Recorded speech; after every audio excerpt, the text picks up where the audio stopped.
पाकिस्तान बहुत से मसाइल में उलझा हुआ है जी। उसको वन बाई वन अगर टेकअप करें तो महंगाई सर फहरिस्त है और एक कंटिन्यूस प्रोसेस है। तहरीक इंसाफ को हम तंकीद करते थे, फिर 16 माह में पीडीएम की हुकूमत में उसमें ब्रेक नहीं लगी। इंटरनेशनल फैक्टर्स भी कह सकते हैं, रुपए की नाकदरी भी कह सकते हैं, लेकिन लोग उसमें पिस रहे हैं। आपको इलेक्शन के बाद सबसे पहला चैलेंज तो यही आएगा कि इसको कैसे एड्रेस करना है। आपके पास कोई प्लान है इसका? देखिए, दो चीज़ें हैं मलिक साहब इसमें। एक तो ये है कि जो महंगाई का मामला है ये ख़राब हुआ कि पाकिस्तान की इकनॉमिक परफॉर्मेंस आप अच्छी तरह जानते कैसी थी, और दुनिया में उसकी तारीफ़ें हो रही थी। मैं 2017 की बात कर, 16-17 की बात कर, आपकी लोएस्ट महंगाई थी, 46 ईयर्स की लोएस्ट थी, इंटरेस्ट रेट बहुत नीचे थे, आपका रुपया स्टेबल था, आपकी फॉरेन एक्सचेंज रिजर्व्स पीक पे थे जो अभी भी रिकॉर्ड नहीं टूटा, आपकी स्टॉक मार्केट बेस्ट थी साउथ एशिया में, 5th best in the world. तो ये वो चीज़ें होती हैं जो कि बड़ी पॉजिटिव गिनी जाती हैं।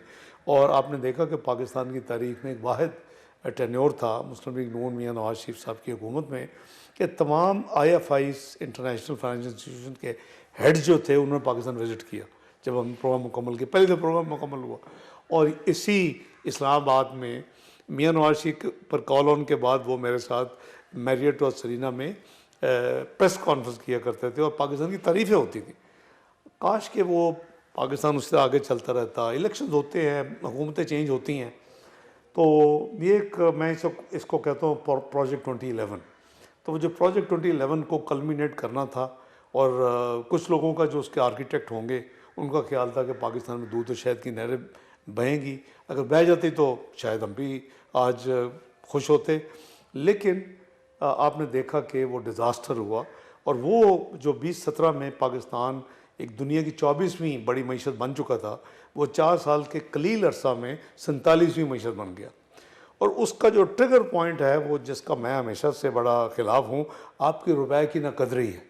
और इवन जो जैसे रियल इफेक्टिव एक्सचेंज रेट कहते हैं उससे भी यानी नीचे चला गया और वो उससे नीचे, हाँ अभी भी उससे नीचे है और वो आर्टिफिशियल था सारा कुछ।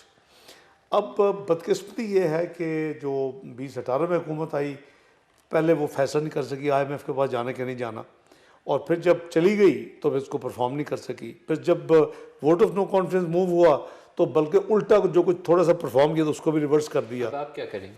देखिए, मैं समझता हूँ कि ये प्री मैच्योर है मेरे लिए कुछ कहना कि जी हम क्या करेंगे, लेकिन I got a suggestions to make to the government.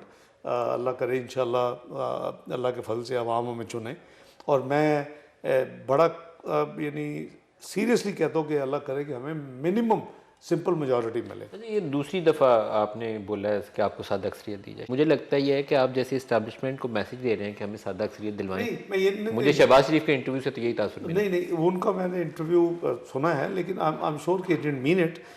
Malik साहब देखें, आपने देखा कि 16 महीने में PDM की हुकूमत थी। मैं दूसरा जो मैंने कहा ना, दो रीजंस हैं। एक तो ये है कि वो बैड परफॉर्मेंस, रुपए की फ्री फॉल और उसके नतीजे में इंटरेस्ट रेट का आसमान पे जाना और आपकी इंडस्ट्री तबाह हो गई, आपकी ट्रेड तबाह हो गई, आपकी इन्फ्लेशन आसमान पे चली गई। वो एक कैच 22 में हम फंस गए और फिर 22% पे आज आपका पॉलिसी रेट